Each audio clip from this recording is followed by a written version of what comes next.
Hello friends, ಗುರುವಾರದಲ್ಲಿ ಏನಾಗುತ್ತೆ ಅಂತ ಹೇಳಿ ಒಂದು ವಿಡಿಯೋ ನೋಡೋಣ. ಅದಕ್ಕೂ ಮುಂಚೆ ವಿಡಿಯೋ ಇಷ್ಟ ಆಯಿತು ಅಂದರೆ ಸಬ್ಸ್ಕ್ರೈಬ್ ಮಾಡ್ಕೊಳ್ಳಿ, ಹಾಗೆ ವಿಡಿಯೋಗೊಂದು ತಪ್ಪದೇ ಲೈಕ್ ಕೊಡಿ. ಫ್ರೆಂಡ್ಸ್, ಮೊದಲಿಗೆ ಇವನು ತುಂಬಾ ಬೇಜಾರು ಮಾಡ್ಕೊಂಡು ಕೇಳ್ಕೊತಾನೆ, ಯಾಕೋ ಈ ವಿಚಾರನ ಮುಚ್ಚಿಡ್ತಾ ಇದೆಯಾ, ನೀನು ಯಾರಿಗೋಸ್ಕರ ಹೇಳಿಲ್ಲ ಅಂತ ಅಂದರು ಮನೆಯಲ್ಲಿ ಚಾರು ಹೊತ್ತಿಗೆಗೋಸ್ಕರ ನೀನು ವಿಚಾರನ ಹೇಳಬೇಕು.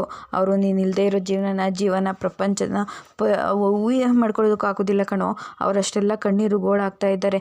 ಇದನ್ನೆಲ್ಲ ನೋಡಿ ನೀನು ಹೇಗೋ ಸಹಿಸ್ಕೋತೀಯ ಅಂತ ಹೇಳಿದಾಗ, ಸಹಿಸ್ಕೊಳ್ಳೇಬೇಕು ಮುರಾರಿ, ಸಹಿಸ್ಕೊಳ್ಳೇಬೇಕು. ಇವಾಗೇನಾದರೂ ನಾನು ಮನೆಯಲ್ಲಿ ಹೋಗ್ಬಿಟ್ಟು ಕೃಷ್ಣ ಅಲ್ಲ ನಾನು ರಾಮಾಚಾರಿ ಅಂತ ಹೇಳೋದಕ್ಕೆ 2 ನಿಮಿಷ ಸಾಕು, ಎಲ್ಲರೂ ನಂಬ್ತಾರೆ. ಆದರೆ ಕೃಷ್ಣ ಅವನ ಜೀವನ ತ್ಯಾಗ ಮಾಡಿರೋದಕ್ಕೆ ಅರ್ಥ ಇರುತ್ತಾ? ಅವರಿಗೆಲ್ಲ ಶಿಕ್ಷೆ ಕೊಡಿಸ್ಬೇಕಲ್ವಾ? ಅದಕ್ಕೆ ಕೃಷ್ಣನ ಆ ರೀತಿಯೆಲ್ಲ ಹಿಂಸೆ ಕೊಟ್ಟು ಕೊಂದಿರೋರಿಗೆ ನಾನು ಶಿಕ್ಷೆ ಕೊಡಿಸ್ಲೇಬೇಕು. ಅದಕ್ಕೆ ನಾನು ಈ ಸತ್ಯನ ಯಾರಿಗೂ ಹೇಳೋದಿಲ್ಲ. ಈಗ ರಾಮಾಚಾರಿಯಾಗಿ ನಾನು ಉಳ್ಕೊಂಡಿಲ್ಲ, ಕೃಷ್ಣ ಆಗಿ ಮಾತ್ರ ಉಳ್ಕೊಂಡಿರೋದು. ಈಗ ರಾಮಾಚಾರಿ ಸತ್ತಿದ್ದಾನೆ ಅಂತ ಹೇಳಿ ಯಾರೆಷ್ಟು ಖುಷಿ ಪಡ್ತಾರೆ, ಯಾರೆಷ್ಟು ಸಮಾಧಾನ ಮಾಡ್ಕೋತಾರೆ, ಯಾರ ಕೆಲಸ ಸುಲಭ ಆಗುತ್ತೆ, ಇದನ್ನೆಲ್ಲ ನಾನು ಕೃಷ್ಣ ಆಗೇ ತಿಳ್ಕೊಬೇಕು. ಕೃಷ್ಣನಿಗೆ ಆ ರೀತಿ ಎಲ್ಲ ಮಾಡಿರೋರನ್ನ ಜೈಲಿಗೆ ನಾನು ಕಳಿಸ್ಲೇಬೇಕು.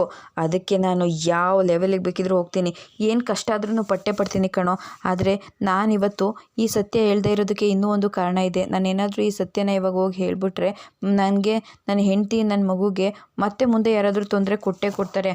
ಆ ರೀತಿ ಯಾವುದೇ ರೀತಿ ತೊಂದರೆ ಕೊಡೋದಕ್ಕೂ ನಾನು ಇನ್ನು ಮುಂದೆ ಬಿಡೋದಿಲ್ಲ. ಅವ್ರು ಎಷ್ಟೆಲ್ಲ ಕಷ್ಟ ಕೊಟ್ಟಿದ್ದಾರೆ ನಮಗೆ, ಎಲ್ಲದನ್ನು ಕೂಡ ನಾನು ವಾಪಸ್ ಕೊಡ್ತೀನಿ. ಅವ್ರು ಇನ್ನು ಮುಂದೆ ನಾಶ ಆಗಬೇಕು, ನಾಶನ ನಾನು ಮಾಡ್ತೀನಿ ಅಂತ ಹೇಳಿ ಕೋಪ ಮಾಡ್ಕೋತಾ ಇರ್ತಾನೆ. ಮುರಾರಿ ಈ ವಿಚಾರನ ಯಾರಿಗೂ ಹೇಳಲ್ಲ, ನಾನಾದರೂ ಹೇಳ್ತೀನಿ ಕಡೋ ಅಂತ ಹೇಳಿದಾಗ, ಬೇಡ ಈ ವಿಚಾರ ಯಾರಿಗೂ ಗೊತ್ತಾಗಕೂಡ್ದು ಅಂತ ಹೇಳಿ ಅವನನ್ನು ಕೂಡ ಹೇಳದೇ ಇರೋ ಥರ ತಡ್ಬಿಡ್ತಾನೆ. ಇದರಿಂದ ಅದಕ್ಕೆ ಎಷ್ಟು ಪರಿಣಾಮ ಆಗುತ್ತೆ ಗೊತ್ತಾ ಅಂತ ಹೇಳಿದಾಗ, ಆದರೂ ಪರವಾಗಿಲ್ಲ ಅಂತ ಹೇಳ್ತಾನೆ. ಆಚಾರ್ಯರು ಚಾರುನ ನೋಡಿ ತುಂಬಾ ಬೇಜಾರು ಮಾಡ್ಕೊಂಡು ಹಾಗೆ ನಿಂತ್ಕೊಂಡಿರ್ತಾರೆ. ಈ ಕಡೆ ಚಾರುಗೆ ರಾಮಾಚಾರಿ ಊಟಕ್ಕೆ ಕರೆದಂಗೆ ಅಂತ ಹೇಳಿ ಫೀಲ್ ಆಗಿಬಿಡುತ್ತೆ. ಆಗ ಚಾರು ಮೇಡಮ್, ಏನು ಮೇಡಮ್ ನೀವು ಯಾರು ಹೇಳಿದ್ರು ಊಟ ಮಾಡ್ತಾ ಇಲ್ವಂತೆ, ಹೊಟ್ಟೆನಲ್ಲಿ ಮಗು ಇದೆ, ಮಗುಗೋಸ್ಕರನಾದರೂ ಊಟ ಮಾಡಬೇಕಲ್ವಾ, ಏನು ಮೇಡಮ್ ನೀವು ಹೀಗೆ ಅಂತ ಹೇಳಿದಾಗ, ರಾಮಾಚಾರಿ ಅಂತ ಹೇಳ್ತಾನೆ, ಎಲ್ಲಿ ನೀವು ಹಸ್ಕೊಂಡಿದ್ರೆ ನನ್ನ ಮಗು ಹಸ್ಕೊಂಡಿರುತ್ತೆ, ನೀವಿಬ್ಬರು ಹಸ್ಕೊಂಡಿತ್ತು ಅಂತಂದರೆ ನಿಮ್ಮನ್ನೇ ನಂಬ್ಕೊಂಡಿರೋ ಬಡಪ ಈಗ ಏನಾಗಬೇಕು, ಎಲ್ಲಿ ಊಟ ಮಾಡಿ ಅಂತ ಹೇಳಿ ಕೇಳ್ತಾ ಇರ್ತಾನೆ. ರಾಮಾಚಾರಿ ಅಂತ ಹೇಳಿ ಅವನು ಇಲ್ಲದೆ ಇರೋ ಥರ ಫೀಲ್ ಆಗಿಬಿಡುತ್ತೆ. ಹಾಗೆ ಮನೆ ತುಂಬ ರಾಮಾಚಾರಿ, ಎಲ್ಲಿದೆಯಾ ರಾಮಾಚಾರಿ, ಇವಾಗ ತಾನೇ ಊಟ ಮಾಡುವಂತಂತೆ, ಎಲ್ಲೋದೆ ರಾಮಾಚಾರಿ ನೀನು ಅಂತ ಹೇಳಿ ಎಲ್ಲ ಕಡೆ ಕಿರ್ಚಾಡ್ತಾ ಇರ್ತಾಳೆ. ರಾಮಾಚಾರಿ ಇದನ್ನು ನೋಡಿ ತುಂಬಾ ಬೇಜಾರು ಮಾಡ್ಕೊಂಡು ನಿಂತಿರ್ತಾನೆ. ಅವ್ರ ಮಾವ ಅಳ್ತಾ ಇರ್ತಾರೆ. ಚಾರು ಏನಾಯ್ತಮ್ಮ, ಯಾಕಮ್ಮ ಅಂತ ಹೇಳಿದಾಗ, ಅತ್ತೆಮ್ಮ ರಾಮಾಚಾರಿ ಈಗ ತಾನೇ ಬಂದಿದ್ದ, ನಾನು ನನ್ನ ಮಗು ಹಸ್ಕೊಂಡಿರೋದು ಅವನಿಗೆ ಇಷ್ಟ ಆಗೋದಿಲ್ಲ, ಊಟ ಮಾಡು ಅಂತ ಹೇಳ್ತಾ ಇದ್ದ, ಆದರೆ ಈಗ ಕಾಣಿಸ್ತಾ ಇಲ್ಲ, ಎಲ್ಲೋದ ಅತ್ತೆಮ್ಮ, ಇಲ್ಲೇ ಇದ್ದ, ಇಷ್ಟು ಬೇಗ ಎಲ್ಲೋಗ್ಬಿಟ್ಟ ಅಂತ ಹೇಳಿ ಹೇಳ್ತಾ ಇರ್ತಾಳೆ. ಚಾರು ಸಮಾಧಾನ ಮಾಡ್ಕೋ ಚಾರು, ರಾಮಾಚಾರಿ ಬರೋದಿಲ್ಲ ಕಣಮ್ಮ, ನಾವೇ ನಮ್ಮ ಕಣ್ಣಾರೆ ಅವನ್ನ ಸುಟ್ಟು ಬೂದಿ ಮಾಡಿ ಬಂದಿದ್ದೀವಿ, ಈಗ ರಾಮಾಚಾರಿ ಬಾ ಅಂದರೆ ಎಲ್ಲಿ ಬರ್ತಾನೆ ಅಂತ ಹೇಳ್ತಾರೆ. ಅವ್ರ ಮಾವ ಪಾಪ ಅವಳ ಪರಿಸ್ಥಿತಿನ ನೋಡಿ ಅಳ್ತಾ ಹಾಗೆ ಕೂತ್ಕೊಂಡ್ಬಿಡ್ತಾರೆ. ರಾಮಾಚಾರಿಗೂ ಈ ಸತ್ಯನ ಹೇಳೋದಕ್ಕಾಗದೆ ಒದ್ದಾಡ್ತಾ ಇರ್ತಾನೆ. ಅವರತ್ತೆ, ಸಮಾಧಾನ ಮಾಡ್ಕೋ ಚಾರು, ಅದೆಲ್ಲ ಏನೂ ಆಗೋದಿಲ್ಲ, ರಾಮಾಚಾರಿ ಇನ್ನು ಮುಂದೆ ಬರೋದಿಲ್ಲಮ್ಮ ಅಂತ ಹೇಳಿದಾಗ, ಇಲ್ಲ ಅತ್ತೆಮ್ಮ, ರಾಮಾಚಾರಿ ನನ್ನ ಜೊತೆ ಮಾತಾಡ್ದ. ರಾಮಾಚಾರಿ ಯಾಕಿಷ್ಟು ಸತಾಯಿಸ್ತಾ ಇದೆಯಾ ರಾಮಾಚಾರಿ, ನೀನು ಇಲ್ಲದೆ ನನಗಿರೋದಕ್ಕಾಗೋದಿಲ್ಲ, ನನಗೆ ಹುಚ್ಚಿಡಿತಾ ಇದೆ, ಎಲ್ಲಿದೆಯಾ ಅಂತ ಹೇಳಿ ಅಳ್ತಾ ಇರ್ತಾಳೆ. ಇದನ್ನೆಲ್ಲ ನೋಡಿ ಇವಳಂತೂ ಫುಲ್ ಖುಷಿ ಪಡ್ತಾ ಇರ್ತಾಳೆ. ಸಮಾಧಾನ ಮಾಡ್ಕೊ ಮಗಳೇ, ಇನ್ನು ಮುಂದೆ ಅವನು ಬರೋದಿಲ್ಲ, ಇದೇ ಸತ್ಯ, ನಾವೆಲ್ಲರೂ ಇದನ್ನೆಲ್ಲ ಒಪ್ಕೊಂಡು ಬದುಕಲೇಬೇಕು ಅಂತ ಹೇಳಿ ಸಮಾಧಾನ ಮಾಡ್ತಾ ಇರ್ತಾರೆ. ಈ ಕಡೆ ಇವ್ರು 3 ಜನ ಪಾರ್ಟಿ ಮಾಡ್ಕೊಂಡು ಕೂತಿರ್ತಾರೆ. ಅಲ್ಲ, ಈ ರುಕ್ಕುಗೆ ಎಷ್ಟೊತ್ತಾಯಿತು, ಅಲ್ಲಿ ಹೋಗಿದ ಮೇಲೆ ಏನು ಅಪ್ಡೇಟ್ ಆಗ್ತಾ ಇದೆ ಅಂತ ಹೇಳೋದಕ್ಕೆ ಎಷ್ಟೊತ್ತಾದರೂ ವೆಯ್ಟ್ ಮಾಡಿದ್ರು ಫೋನೇ ಮಾಡ್ತಾ ಇಲ್ವಲ್ಲ, ಅಲ್ಲ ನೀವೀಗ ಅಪ್ಡೇಟ್ ಕೊಡು ಅಂತ ಕೇಳ್ತಾ ಇದ್ರೆ ಆ ಅಮ್ಮ ಅಲ್ಲಿ ಎಲ್ಲರ ಜೊತೆನೂ ಇದ್ದಾಳೆ, ಬಂದು ಹೇಗೆ ಅಪ್ಡೇಟ್ ಕೊಡೋದಕ್ಕಾಗುತ್ತೆ, ಅವ್ರ ಪರಿಸ್ಥಿತಿ ಫೋನ್ ಮಾಡೋದಕ್ಕಾಗದೇ ಇರ್ಬೋದು, ಆದರೆ ನಿಮ್ಮ ಹತ್ರ ಕರೆನ್ಸಿ ಇದೆ ಅಲ್ವಾ, ನಾನೇ ರಿಚಾರ್ಜ್ ಮಾಡಿಸಿದ್ದೀನಲ್ವಾ, ನೀವೇ ಫೋನ್ ಮಾಡ್ಬೋದು ತಾನೇ ಅಂತ ಹೇಳಿ ಹೇಳ್ತಾಳೆ. ಆಗ ಜಿಕೆ, ನೀನು ಒಂದೊಂದ್ಸಲ ಅಪರೂಪಕ್ಕೆ ಕರೆಕ್ಟಾಗಿ ಮಾತಾಡ್ತೀಯಾ ಅಂತ ಹೇಳಿದಾಗ, ನಾನು ಯಾವಾಗಲೂ ಕರೆಕ್ಟಾಗಿ ಮಾತಾಡ್ತೀನಿ, ಆದರೆ ನೀವೇ ಅದನ್ನೆಲ್ಲ ತಪ್ಪಾಗಿ ತಿಳ್ಕೊಳ್ಳೋದು ಅಷ್ಟೇ ಅಂತ ಹೇಳಿ ಹೇಳ್ತಾರೆ. ಆಗ ಓಕೆ ನಾನೇ ಫೋನ್ ಮಾಡ್ತೀನಿ ಅಂತ ಹೇಳಿ ಹೇಳ್ತಾಳೆ. ಓಕೆ ನೀವೇ ಫೋನ್ ಮಾಡಿ, ಏನಾಗ್ತಾ ಇದೆ ಅಂತ ಅಯ್ಯಮ್ಮ ಹೇಳ್ತಾಳಲ್ವಾ ಅಂತ ಹೇಳಿ ಹೇಳ್ತಾಳೆ. ಸರಿ ಆಯಿತು ಅಂತ ಹೇಳಿ ಅವಳು ಕೂಡ ಫೋನ್ ಮಾಡೋದಕ್ಕೆ ಅಂತ ಹೇಳಿ ಹೋಗ್ತಾಳೆ. ಇವಳು ಹೊರಗಡೆ ಬಂದು ಹಲೋ ಅಂತ ಹೇಳಿ ಹೇಳ್ತಾಳೆ. ರುಕ್ಕು ಏನಾಯಿತು, ನಿನ್ಗೆ ಹೇಳಿದೆ ತಾನೇ ಅಲ್ಲಿ ಏನಾಗ್ತಾ ಇದೆ ಅಂತ ಹೇಳಿ ನನಗೆ ಅವಾಗವಾಗ ಅಪ್ಡೇಟ್ ಕೊಡಬೇಕು ಅಂತ ಹೇಳಿ, ನೀನು ಯಾಕೆ ಫೋನ್ ಮಾಡಿಲ್ಲ ಅಂತ ಹೇಳಿದಾಗ, ಅಯ್ಯೋ ನಿಮ್ಗೆ ಹೇಳಬೇಕು ಅಂತ ತುಂಬ ಇದೆ, ಆದರೆ ಹೇಳೋದಕ್ಕಾಗ್ತಾ ಇಲ್ಲ ಅಷ್ಟೇ, ಅಲ್ಲಿ ಏನಾಗ್ತಾ ಇದೆ, ಎಲ್ಲರೂ ಆರಾಮಾಗಿದ್ದಾರಾ, ಆರಾಮಾಗಿರೋದಾ, ಎಲ್ಲರೂ ಅವ್ರ ಪಾಡಿಗೆ ಅವರು ಸುಮ್ಮನೆ ಹಾಗೆ ಇದ್ದಾರೆ, ಆದರೆ ನಿಮ್ಮ ಮಗಳಿದ್ದಾಳಲ್ಲ, ಅಬ್ಬಬ್ಬಾ ರಾಮಾಚಾರಿ ಕಾಣಿಸ್ಕೊಂಡ, ಅವ್ನು ನನಗೆ ಊಟ ಮಾಡಿಸ್ತಾ ನನ್ನ ಕರ್ದ ಅಂತ ಹೇಳಿ ಯಾರಿಗೂ ಕಾಣಿಸ್ತಾ ಇರೋ ಅವನು ಅವಳಿಗೆ ಮಾತ್ರ ಕಾಣಿಸ್ತಾನೆ, ಅವ್ನು ಕೂಗಿರೋದು ಯಾರಿಗೂ ಕೇಳಿಸಿಲ್ಲ ಅಂದರೆ ಅವಳಿಗೆ ಮಾತ್ರ ಕೇಳಿಸುತ್ತೆ, ಅಯ್ಯೋ ಅಂತ ಹೇಳಿ ಜೋರಾಗಿ ಕಿರ್ಚ್ಕೋತಾಳೆ. ಮನೆಯವರೆಲ್ಲರೂ ಬಂದು ಅವಳಿಗೆ ಸಮಾಧಾನ ಮಾಡ್ತಾ ಇರ್ತಾರೆ. ನನಗಂತೂ ಇದನ್ನು ನೋಡಿ ಹಾಲು ಕುಡ್ದಷ್ಟು ಸಮಾಧಾನ ಆಗ್ತಾ ಇದೆ. ಆದರೆ ಚಾರು ಇತ್ತೀಚೆಗೆ ಒಳ್ಳೆ ಹುಚ್ಚಿಡ್ತಿರೋ ಥರ ಆಡ್ತಾ ಇದ್ದಾಳೆ ಅಂತ ಹೇಳಿದಾಗ, ಹೌದೌದು ನೆನಪಿರುತ್ತೆ ಅಲ್ವಾ, ಸೊ ಗಂಡ ಅನ್ನೋ ನೆನಪು ಇದ್ದೇ ಇರುತ್ತೆ, ಅದಕ್ಕೆ ಅವಳು ಹಾಗೆಲ್ಲ ಮಾತಾಡ್ತಾ ಇದ್ದಾಳೆ ಅಷ್ಟೇ. ಆದರೆ ಒಂದೇ ಒಂದು ಸಲ ಮರುವು ಅನ್ನೋದು ಅವಳ ಮನಸ್ಸಲ್ಲಿ ಬಂತು ಅಂತ ಅಂದರೆ ಯಾವುದೇ ಕಾರಣಕ್ಕೂ ಆ ರಾಮಾಚಾರಿ ಮತ್ತೊಂದು ಸಲ ನೆನಪಾಗೋದಿಲ್ಲ. ಮರುವು ಅಂತ ಅಂದರೆ ಹಾಗೇ ಮನಸ್ಸಲ್ಲಿ ಎಷ್ಟು ಇರುತ್ತೋ ಅಷ್ಟನ್ನೆಲ್ಲ ಕಳೆದ್ಬಿಡುತ್ತೆ. ಒಂದೇ ಒಂದು ಸಲ ಅವಳ ಮನಸ್ಸಿಂದ ಆ ರಾಮಾಚಾರಿ ಹೋಗ್ಬಿಟ್ರೆ ಸಾಕು, ಅವಳು ಜೋರಾಗಿ ಅಳಬೇಕು, ಅವಳ ಮನಸ್ಸಲ್ಲಿರೋ ಭಾರ ಎಲ್ಲ ಕಡಿಮೆ ಆಗಬೇಕು, ನೋವೆಲ್ಲ ಕಡಿಮೆ ಆಗಬೇಕು, ಅವ್ನ ಮನಸ್ಸಲ್ಲಿರೋ ರಾಮಾಚಾರಿನೂ ಕೂಡ ಆ ಕಣ್ಣೀರಲ್ಲೇ ಕರ್ಗೋಗ್ಬಿಡ್ಬೇಕು. ಇನ್ನು ಮುಂದೆ ಅವಳ ಲೈಫಲ್ಲಿ ಯಾರೂ ಇರಬಾರ್ದು, ಎಲ್ಲನೂ ಮರೆತ ನನ್ನ ಹತ್ರ ಬಂದೇ ಬರ್ತಾಳೆ, ಆವಾಗ ಅವಳ ಲೈಫ್ ಕ್ಲಿಯರ್ ಆಗೇ ಆಗುತ್ತೆ. ಸರಿ ಆಯಿತು, ಮತ್ತೆ ನಾನು ಫೋನ್ ಮಾಡ್ತೀನಿ ನೋಡು, ಅವಾಗವಾಗ ಫೋನ್ ಮಾಡಿ ಅಪ್ಡೇಟ್ ಮಾಡ್ತಾ ಇರೋ ಆಯಿತಾ ಅಂತ ಹೇಳ್ತಾಳೆ. ಅಬ್ಬಬ್ಬಬ್ಬ ಎಂಥ ಒಳ್ಳೆ ತಾಯಿ ನೀನು ಅಂತ ಹೇಳಿ ಜಿಕೆ ಹೇಳ್ತಾನೆ. ಚಾರು ಪಾಪ ಫೋಟೋ ನೋಡಿಕೊಂಡು ಅಳ್ತಾ ಕೂತಿರ್ತಾಳೆ. ರಾಮಾಚಾರಿ, ಯಾಕೆ ರಾಮಾಚಾರಿ ನೀನು ನನ್ನ ಬಿಟ್ಟೋದೆ? ನನಗೆ ಈಗಲೂ ಕೂಡ ಅನ್ನಿಸ್ತಾ ಇದೆ ನೀನು ನನ್ನ ಬಿಟ್ಟೋಗಿಲ್ಲ, ಇಲ್ಲೇ ನನ್ನ ಸುತ್ತಮುತ್ತ ಎಲ್ಲೋ ಇದೆಯಾ ಅಂತ ಹೇಳಿ ನನ್ನ ಮನಸ್ಸು ಹೇಳ್ತಾ ಇದೆ. ನೀನಿಲ್ಲ ಅನ್ನೋದನ್ನು ನನ್ನ ಮನಸ್ಸು ಒಪ್ಕೋತಾನೇ ಇಲ್ಲ. ನೀನು ಇದೆಯಾ, ಬಂದೇ ಬರ್ತೀಯ ಅಂತ ನಂಗೆ ತುಂಬ ಚೆನ್ನಾಗಿ ಅನ್ನಿಸ್ತಾ ಇದೆ. ಆದರೆ ನೀನು ಇಲ್ಲದೆ ಇರೋ ಪ್ರತಿ ಕ್ಷಣ ಕೂಡ ನನಗೆ ಹುಚ್ಚಿಡ್ದಿರೋ ಥರ ಆಗ್ತಾಯಿದೆ. ನಿನ್ನ ಬಿಟ್ಟು ನನ್ನ ಕೈಯಲ್ಲಿ ಒಂದು ಕ್ಷಣ ಇರೋದಕ್ಕಾಗೋದಿಲ್ಲ. ಎಲ್ಲಿದೆಯಾ ರಾಮಾಚಾರಿ, ಬೇಗ ಬಂದ್ಬಿಡು, ನಾನು ಕಾಯ್ತಾ ಇದ್ದೀನಿ. ನೀನು ಇಲ್ಲದೆ ಇರೋ ಕ್ಷಣ ನನಗೆ ಊಹೆ ಮಾಡ್ಕೊಳ್ಳೋದಕ್ಕೂ ಆಗ್ತಾಯಿಲ್ಲ. ಎಲ್ಲರೂ ನೀನಿಲ್ಲ ಅಂತ ಹೇಳ್ತಾರೆ, ಆದರೆ ನನ್ನ ಮನಸ್ಸು ಹೇಳ್ತಾ ಇದೆ ನೀನು ಇದೆಯಾ, ಬಂದೇ ಬರ್ತೀಯಾ ಅಂತ ಹೇಳಿ. ಆದಷ್ಟು ಬೇಗ ಬಾ ಅಂತ ಹೇಳಿ ಹೇಳ್ತಾಳೆ. ಈ ಕಡೆ ಮುರಾರಿ, ಏನೋ ನೋಡ್ತಾ ಇದೆಯಾ ರಾಮಾಚಾರಿ, ನೋಡ್ತಾ ಇದೆಯಾ, ಅದಕ್ಕೆ ಎಷ್ಟೆಲ್ಲ ಕಷ್ಟಪಡ್ತಾ ಇದ್ದಾರೆ.